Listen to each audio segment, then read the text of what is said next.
Olá, meu nome é Francine, eu sou nutricionista. E nesse mês da mulher, no mês de março, o SESC me convidou para gravar alguns vídeos sobre alimentação e nutrição.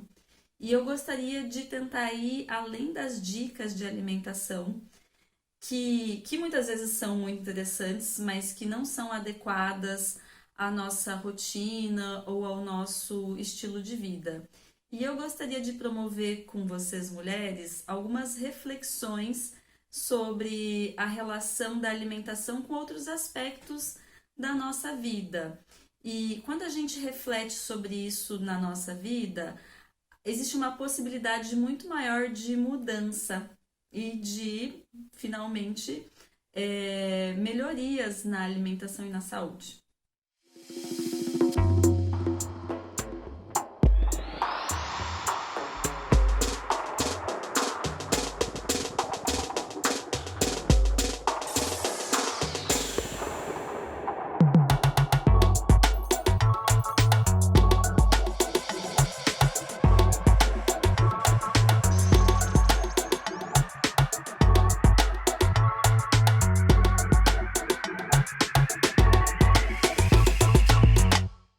E nesse primeiro vídeo, eu gostaria de falar exatamente sobre isso, relação da alimentação com saúde e com o peso.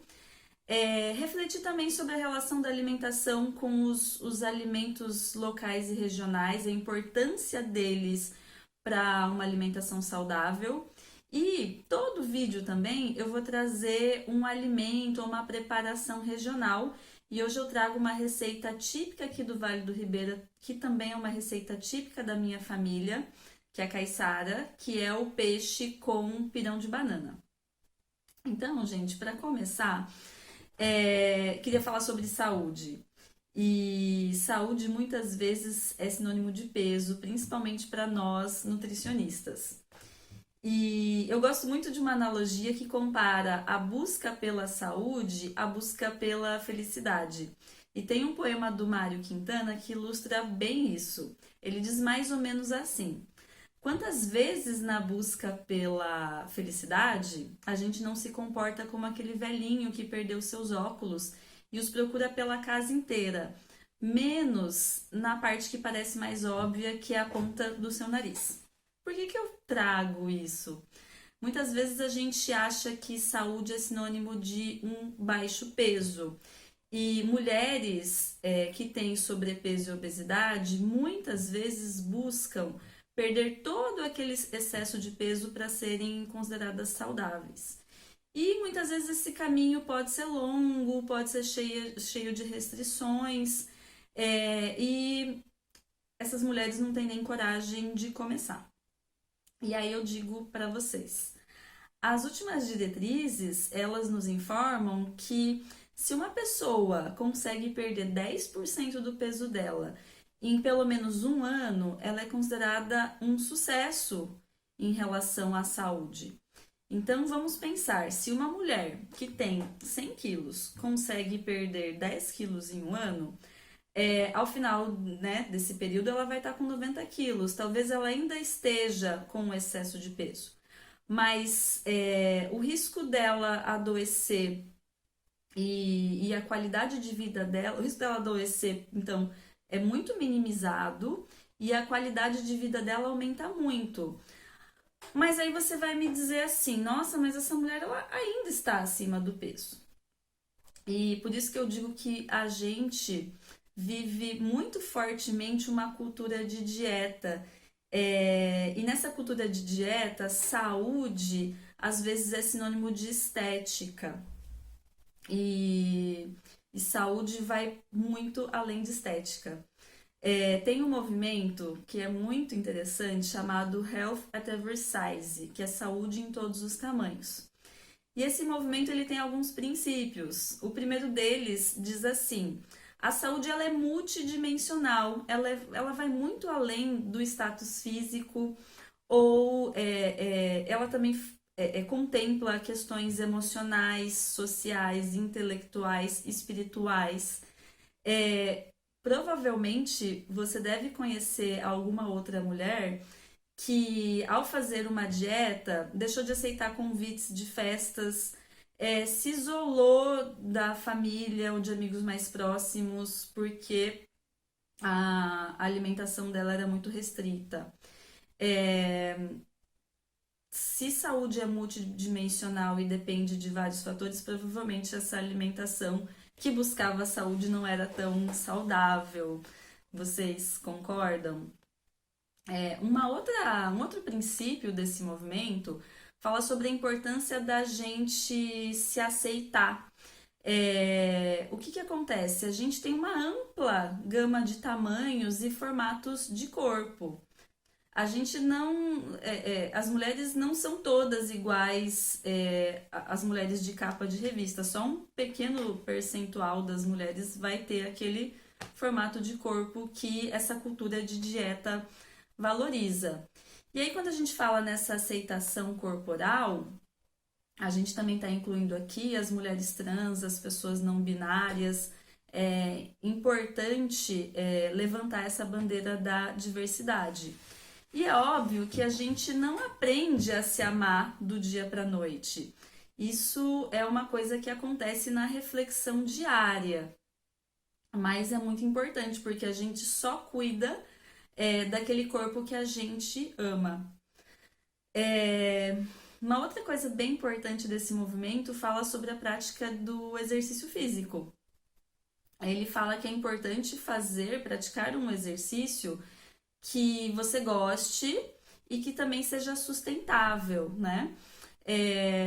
Às vezes a gente lê ou ouve que o exercício X ou Y é o melhor exercício do mundo.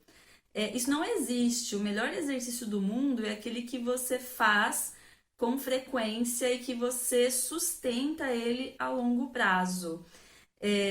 Quantas vezes nós mulheres não fomos praticar algum exercício sofrendo? Sofre antes, sofre durante, sofre depois. Talvez não seja um exercício adequado para você. Você já parou para pensar sobre isso? Quando esse movimento, né, fala sobre o princípio da alimentação, ele nos diz: é importante uma alimentação que contemple as necessidades nutricionais, mas também que contemple aspectos como fome, saciedade, prazer e apetite, né? Existem hoje vários modismos alimentares. Existem também dietas que são cientificamente comprovadas, né, em relação à eficiência. Mas talvez, por exemplo, uma dieta low carb, um jejum intermitente, mas talvez, se você já tentou e não conseguiu, talvez ela não seja adequada para você. E é preciso então procurar uma forma que respeite os seus valores, as suas crenças, os seus hábitos. Então é importante a gente não sofrer. Muitas vezes a gente se culpa porque a gente não se adequou ao método, mas o método tem que se adequar a gente. E aí, esse papo todo de saúde e de peso me lembra muito um filme chamado A Maratona de Brittany, que ele ilustra mais ou menos isso que a gente conversou. A Brittany é uma jovem que ela tá um pouco acima do peso, e aí ela vai à procura de um profissional de saúde, e esse profissional informa que ela precisa perder peso, como se informação fosse sinônimo de mudança de comportamento. E aí ela começa a correr e ela foca o sucesso dela na balança. Então, na semana que ela não consegue emagrecer, ela fica muito frustrada. E essa frustração gera nela um comer disfuncional. Ela acaba comendo uma quantidade a mais de comida, isso não traz satisfação para ela, muito pelo contrário, gera uma culpa grande e aí vira um ciclo vicioso. Mas a Brittany, ela percebe que ela não deve focar no peso e o peso deve ser uma consequência das mudanças de comportamento dela em relação à alimentação, em relação a outros aspectos de saúde. Não vou contar mais detalhes do vídeo para não dar spoilers. E aí, gente, uma conversa vai puxando a outra, né? E uma outra questão que eu acho bem importante é que muitas vezes a alimentação saudável é sinônimo de alimentos que pouco fazem parte da nossa cultura, né? Sempre tem a nova promessa de emagrecimento. Já teve a chia, já teve o goji berry, e muitas vezes são alimentos não são da nossa cultura, não são da nossa região, eles são muito caros, de difícil acesso. E por que será que a gente fala que o goji berry é tão importante e a gente não valoriza, por exemplo, o nosso açaí, a nossa jabuticaba, que vão apresentar tanto os antioxidantes quanto esse goji berry que eu comentei com vocês? Então, eu sempre digo que, infelizmente, não existe uma indústria alimentar e a sua equipe de marketing para valorizar a jabuticaba e o açaí, só nós nutricionistas, né? A indústria de alimentos é muito forte em propagandear os benefícios dos alimentos industrializados, principalmente dos ultraprocessados. Mas a gente alcança uma saúde individual e também traz saúde para o ambiente quando a gente valoriza os alimentos locais. Então, aqui em Registro, nós temos muitas feiras livres e a gente pode comprar alimentos direto de agricultores familiares. E você percebe o quanto a nossa região tem uma diversidade grande de alimentos quando a gente vai em feiras de outros municípios, por exemplo.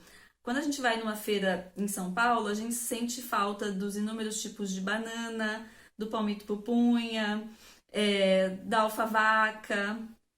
Então é super interessante que nós procuremos consumir alimentos produzidos aqui na região e alimentos da estação. Então eu trago como uma síntese da nossa conversa uma receita que a minha avó, que é caiçara, trouxe lá do Ariri. Ela chama risete. E ela me conta que antigamente ela comia esse peixe com pirão de banana feito com a tainha seca. Quando ela veio para Registro, ela não encontrava facilmente a tainha seca. Então ela fez uma pequena adaptação. Então a nossa cultura alimentar ela também varia ao sabor do contexto. Então ela compra uma tainha inteira, ela corta e ela salga e deixa 2 dias na geladeira. E para que essa tainha fique um pouquinho com o aspecto, né, e o sabor da tainha seca. E aí ela prepara da maneira que eu vou estar ensinando para vocês agora. Para começar essa receita, tenho aqui os ingredientes. A tainha picada e limpa. A gente tem azeite de oliva para refogar o alho e a cebola. Então, 2 cebolas grandes, 6 dentes de alho. A minha avó fala que quanto mais cebola e alho, melhor. Um maço de cheiro verde. As bananas, que podem ser mais verdes ou maduras, depende do gosto do freguês. E a farinha de mandioca, de preferência uma farinha bem fininha, uma farinha que esquenta na boca porque significa que ela tem bastante amido. E como a gente tem enzimas que começam a digerir o carboidrato na boca, ela já tem esse processo de esquentar, né, de liberar calor quando há a quebra do amido. Aqui a gente já refogou o alho e a cebola e agora a gente vai colocar o peixe. Eu esqueci de falar que eu coloquei 1 colher de sopa de sal no peixe e ele tá na geladeira faz 2 dias. Minha avó ensinou que isso aqui ela chama de lanhar o peixe, para entrar mais sal na carne e ele ficar mais saboroso. E daí a gente vai colocar o peixe aqui na caminha de alho e cebola. E aí aqui já tem uma água fervendo. E esse peixe vai cozinhar nessa água fervendo por uns 3 minutos. A gente vai cobrir o peixe. E ele vai cozinhar aqui por uns 3 minutos e depois a gente vai colocar a banana. Agora, depois de 3 a 4 minutos cozinhando, eu vou colocar algumas bananas. Se a banana tá mais verde, você coloca ela antes. Ferveu então 2, 3 minutos, eu vou adicionar o cheiro verde. E agora, vamos esperar ferver um pouquinho, eu vou fazer o pirão. O pirão, já amassei a banana no prato, umas 2 colheres de sopa de farinha, e a gente vai escaldar esse pirão com esse líquido fervendo, e a gente vai mexer até dissolver toda a farinha. Então, tá aqui o peixe, a tainha, com um pirão de banana e farinha de mandioca.